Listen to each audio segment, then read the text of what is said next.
Don't use the double red doors through which you enter. If you need to leave for any reason, please make your way to the top of the center staircase and take a right down the back stairway. Hang out with us after the show in the Buff Bar and say hello to our lovely bartenders. We realize you have a choice in comedy venues, and we thank you for saying yes and to the pit. And now, please sit back and enjoy the show.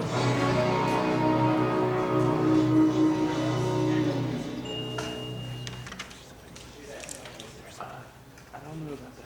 I'm sure there is. I This one's in. felt so bad. I felt so ashamed. I felt it. First, I felt very numb. First, I felt really numb. I work in a magazine, and in the days leading up to the election, we were putting in many, many, many hours working on our election coverage.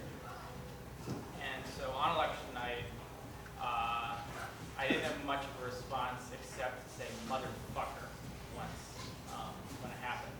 And then I got home in an Uber around like 5 a.m. I was really exhausted, and I got out of the car and I started crying. And I walked into my building lobby and I stopped crying. The doorman was there. I got in the elevator and resumed crying. Got back to my apartment, plopped down on the couch. I continued crying. My cat jumped up in my lap and started crying. I just wanted to like sleep for like 50, 60 hours in a row.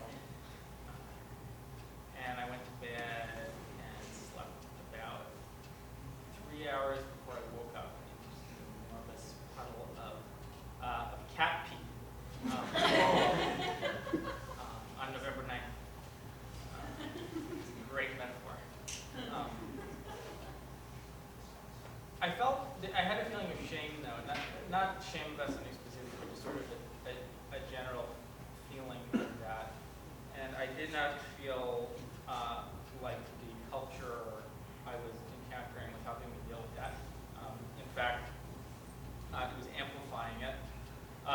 There was an episode that SNL did directly after the election, their first episode, that first Saturday, after Leonard Cohen died, where Kate McKinnon started the episode at the piano, dressed as Hillary Clinton, sort of like semi in character. You couldn't really tell if she was fully in character or not. And she sang Hallelujah and she cried. And I found it just unbelievably depressing. A lot of people really liked it. I found it really dismaying. It seemed like, obviously the character was admitting defeat, processing defeat, but it also seemed like the actress was admitting some kind of artistic defeat. The show was surrendering. The whole point of the sketch seemed to be that like comedy failed us, theater failed us, and it was time to renounce part of that. That was really depressing to me. Shame has been the main weapon, not in a bad sense, but like the powerful tool used by the left for a while to establish and enforce the norms that we think are important to living in a tolerant and civil society. And I'm not the first person to say this or the only person to say this, but a lot of people think that he won because his premise was shamelessness, not having to feel or display or behave according to shame, and instead say the things that would, you'd expect to bring terrible social consequences upon you. And his supporters really loved that feeling, not having to feel ashamed about the things they felt that they had to feel ashamed about. Now that's a big problem for the country and for the world. And even more importantly, it's a very big problem for comedy.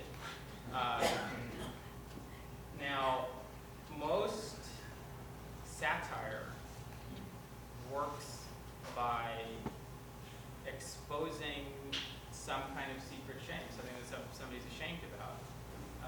people don't speak honestly, but you usually know what they mean, and a good satirist tells you what they mean. Satirist tells you what this person is actually trying to say, instead of the thing they feel they have to say. And in this climate, it's really hard to do that. There was one joke that was repeated all over the sort of liberal cultural sphere right after the election. I saw it in a bunch of places. It was on Seth Meyers. It was the lead article on Clickhole, the Onion sister for the day. And the joke was that as a real estate developer, Donald Trump had evicted a lot of black families from their homes. And in succeeding Barack Obama as president, he was doing that again, but this time it was bigger. It was the biggest time. That was, it wasn't a very high joke. Seth Meyers made it, Bickle made it. What I found so disturbing about it was that that was also the favorite joke of the alt-right, of the big Nazis, of the really bad people who like Trump. If you Google that joke, most of the results you get are from alt-right message boards and tweets, just like really, really shit people. Love, before, during, and after the election, saying that Obama was going to get his ass evicted from the White House. And usually there was like a sad Obama picture there. It wasn't only the alt-right. There was a congressman from North Carolina who sent out that joke in a chain email to his colleagues. Fortunately, they recognized that that was not tasteful, and it was a minor scandal. But, I mean, that was also super depressing. When the same joke can be repeated to two different audiences with diametrically opposed beliefs and validate both of those worldviews, how can you have any expectation that comedy can persuade anybody or cause anybody to reflect on their behavior? As a comedian, it's very disempowering.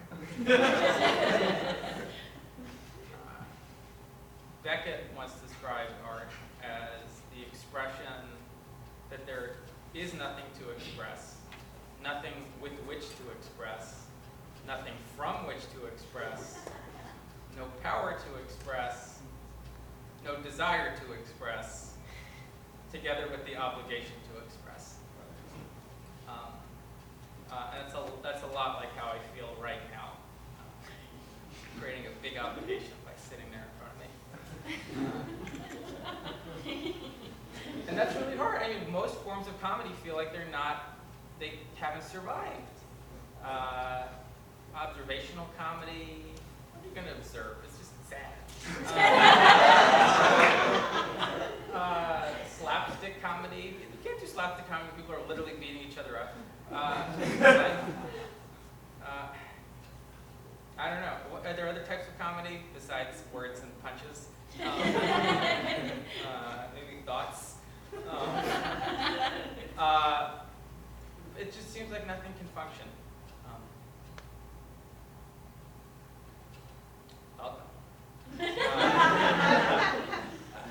So the last statement wasn't entirely true. There's one type of comedy that we know of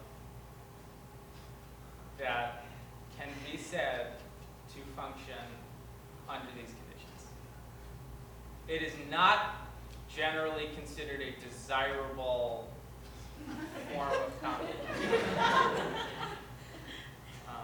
It's not good, it's not enjoyable. You know how when a nebbish walks into the room, it feels like somebody has left? When this type of comedy makes a joke, it feels like a laugh has gone back into your mouth.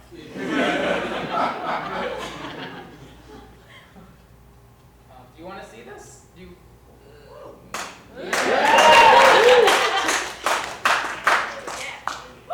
really want to see it? I'm not your parents. I can't stop you. I mean, This is like sort of, it's like the powdered milk of comedy.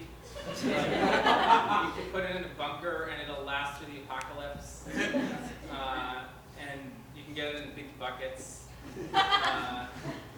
And it can't spoil because it can't get any worse. But